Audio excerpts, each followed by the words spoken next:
দেখুন, এই মুহূর্তে সারা ভারতবর্ষে সবচেয়ে বেশি ওয়াকফ প্রপার্টি লুট হচ্ছে পশ্চিমবঙ্গে। আমরা যারা বিরোধী রাজনীতি করতাম সেই সময় কংগ্রেস, তৃণমূল, বিজেপি, আমাদের একটা কমন স্লোগান ছিল যে ওয়াকফ লুটের সরকার আর নেই দরকার।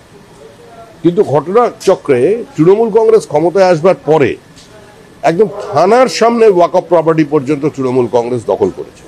এই মুহূর্তে পশ্চিমবঙ্গে সবচেয়ে বেশি ওয়াকফ প্রপার্টি লুট হয়েছে দেবোত্তর সম্পত্তি। আমরা আমাদের দলের পক্ষ থেকে অচিরেই আমরা শুধু ওয়াকফ প্রপার্টি নয়, সেটা নিয়ে আমরা যেমন শ্বেতপত্র প্রকাশ করব, একই সঙ্গে দেবোত্তর সম্পত্তির ওপরে যেভাবে তৃণমূল কংগ্রেস কবজা করছে আজকে সেটা নিয়েও বর্ধমান সহ বিভিন্ন জেলায় আমাদের কর্মীরা কাজ করে চলেছেন। সেটা যখন সামনে আসবে আমরা আপনাদের জানাবো। বেটিং অ্যাক্ট কেলেঙ্কারির জন্য মিমি চক্রবর্তীকে ইডি ডেকে পাঠালো, তিনি হাজিরাও দিয়েছেন। ও ইডির ব্যাপার আমার জানা নেই।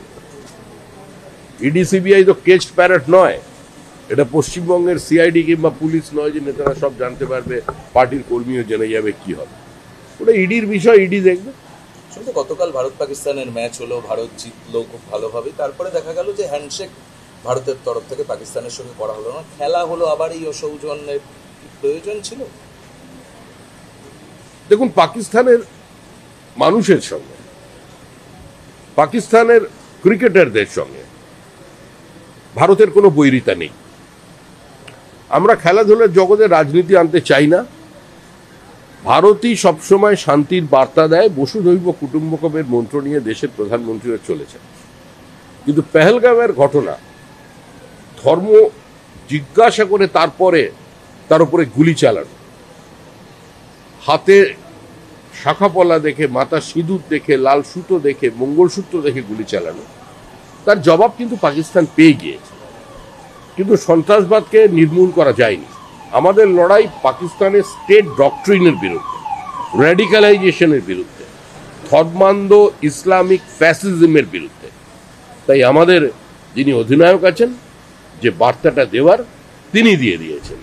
এর জন্য কোনো রাজনৈতিক ব্যক্তিত্বের প্রয়োজন হবে না। সামনে প্রধানমন্ত্রী, প্রতিরক্ষা মন্ত্রী তারা সকলেই সরকারি কর্মসূচিতে এসেছে। আর প্রতিরক্ষা মন্ত্রী বা প্রধানমন্ত্রীর সঙ্গে কথা বলার কোনো সুযোগ পেলেন আলাদা করে? কিছু প্রতিরক্ষা মন্ত্রী বা প্রধানমন্ত্রীর সঙ্গে আলাদা করে কথা বলার কোনো সুযোগ পাওয়া গেল? না, সুযোগ পাওয়ার কোনো কারণ নেই।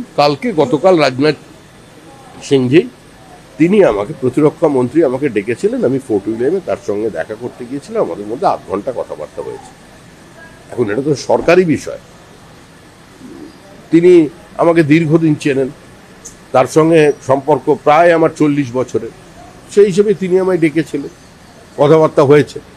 এখন দুজন রাজনৈতিক ব্যক্তিত্বের মধ্যে যদি কথা হয় তো স্বাভাবিকভাবেই ক্রিকেট ম্যাচ নিয়ে কিংবা লুডো খেলা নিয়ে কোনো আলোচনা হবে না। তাই উনি যেটা বলেছেন, আমি যেটা বলেছি, সেটা আপনাদের আমি বলতে পারবো না। আমাদের ভিডিও ভালো লাগলে লাইক এবং শেয়ার করুন। কমেন্ট সেকশনে গিয়ে জানান আপনাদের মতামত। আরও ভিডিও পেতে আমাদের চ্যানেল সাবস্ক্রাইব করুন এবং প্রতি মুহূর্তে খবরের আপডেট পেতে প্রেস করুন বেল আইকন।